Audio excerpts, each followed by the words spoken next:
రేణుక చాలా డబ్బులు పెట్టి ఒక ఇల్లును కొనుక్కుంది. ఆ ఇంట్లో రేణుక ఒంటరిగా ఉంటుంది.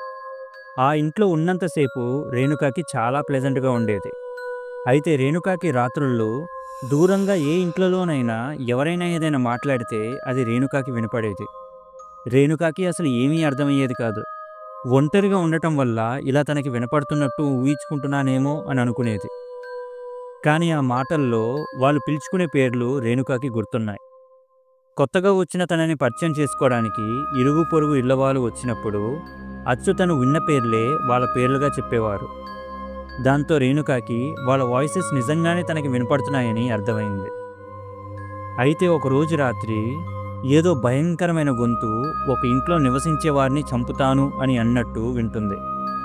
వెంటనే రేణుక ఆ ఇంటికి ఫోన్ చేసి వారితో ఎవరో మీ ఇంట్లో చొరబడినట్టు ఉన్నారు అని చెప్తుంది. వారు ఇల్లు మొత్తం వెతికారు, కానీ ఎవరూ దొరకలేదు.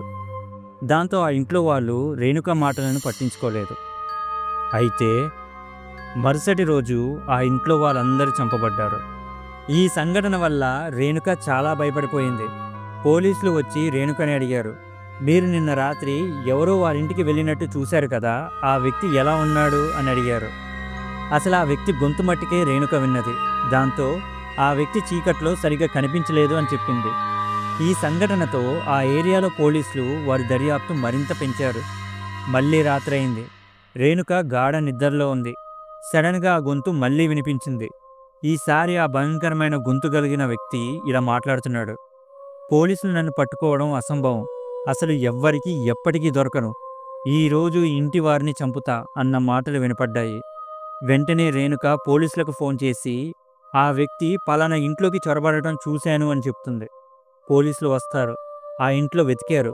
అక్కడ ఎవరూ దొరకకపోవడంతో ఆ ఏరియా మొత్తాన్ని జల్లెడపడతారు. కానీ వారికి ఎవరూ అనుమానాస్పదంగా కనిపించరు. దాంతో పోలీసులు ఆ రాత్రి ఆ ఏరియాలోనే గార్డ్స్గా అటు ఇటు తిరిగారు. అంత కష్టమైన పరిస్థితిలో కూడా ఆ హంతకుడు రేణుక ఏ ఇంట్లో అయితే చొరపడ్డాడు అని చెప్పిందో ఆ ఇంట్లోనే నివసించే వారిని అందరినీ చంపేశాడు. మళ్ళీ రాత్రయింది. పోలీసులు 24 గంటలు ఆ ఏరియాలోనే తిరుగుతూ ఉన్నారు. భయం వల్ల రేణుకకి అస్సలు నిద్ర పట్టడం లేదు. దాంతో రేణుక హాల్లో కూర్చొని టీవీ చూస్తూ ఉంటుంది. ఎప్పుడు పడుకుందో తెలియదు. సడన్గా గాఢ నిద్రలోకి వెళ్ళిపోయింది. ఒక్కసారిగా ఒక అరుపు వినిపించి రేణుక ఉలిక్కిపడి నిద్రలేచింది. ఏంటి అరుపు అని అటు ఇటు చూసింది. మళ్ళీ ఆ భయంకరమైన గొంతు వినపడుతుంది. అయితే ఆ గొంతు కలిగిన వ్యక్తి ఇలా మాట్లాడుతున్నాడు, నీకు నా గొంతు వినిపిస్తుంది కదూ అన్న మాటలు రేణుకకి వినిపిస్తాయి. ఆ గొంతు సరిగ్గా తన ఇంటి బయట నుంచే వినిపిస్తుంది. రేణుక కిటికీ నుంచి బయటకు చూస్తుంది. అక్కడ ఎవరూ ఉండరు. నేను కనపడటం లేదా అని ఆ గొంతు అంటుంది. రేణుక ఏంటి మాయ అని అనుకుంటుంది. ఆ వ్యక్తి మాటలు వినపడుతున్నాయి, కానీ అతను కనపడటం లేదు. దాంతో రేణుక టార్చ్ లైట్ తెచ్చుకొని మరీ చూస్తుంది, కానీ అక్కడ అసలు ఏమీ ఉండదు. నేను నీకు కనపడను, ఎందుకంటే నా శరీరం ఎప్పుడో చనిపోయింది అని అంటాడు. దాంతో రేణుకకి అర్థమైపోయింది అతను దెయ్యం అని.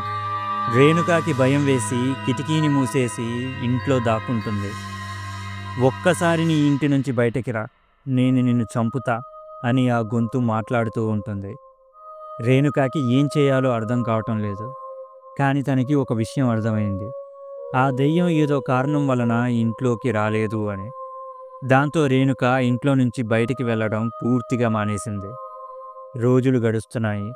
ఆ గొంతు ప్రతిరోజు రేణుకని ఇంటి నుంచి బయటికి రమ్మని అరుస్తూ ఉంటుంది. ఆ దెయ్యం వల్ల రేణుక సరుకులు తెచ్చుకోవడానికి కూడా ఇంటి నుంచి బయటికి వెళ్ళటం లేదు. ఆ ఇంట్లో తను తినడానికి కూడా తిండి లేదు. రేణుక కేవలం నీళ్లు త్రాగి బ్రతుకుతుంది.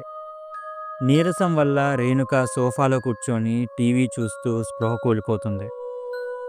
6 నెలలు గడిచాయి. ఏదో కుళ్ళిపోయిన కంపు రేణుక ఇంట్లో నుంచి వస్తుంది అని పోలీసులకి కంప్లైంట్ చేస్తారు. ఆ ఇంటి డోర్ని బలవంతంగా ఓపెన్ చేసిన పోలీసులకు ఒక షాకింగ్ దృశ్యం కనపడింది.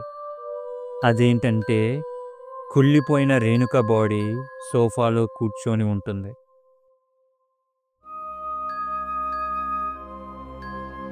మీకు ఈ స్టోరీ నచ్చినట్లయితే లైక్ చేసి, షేర్ చేసి, కామెంట్ చేయండి. ఇలాంటి మరిన్ని ఇంట్రెస్టింగ్ స్టోరీస్ కోసం మా ఛానల్ని సబ్స్క్రైబ్ చేసుకోండి. Thank you.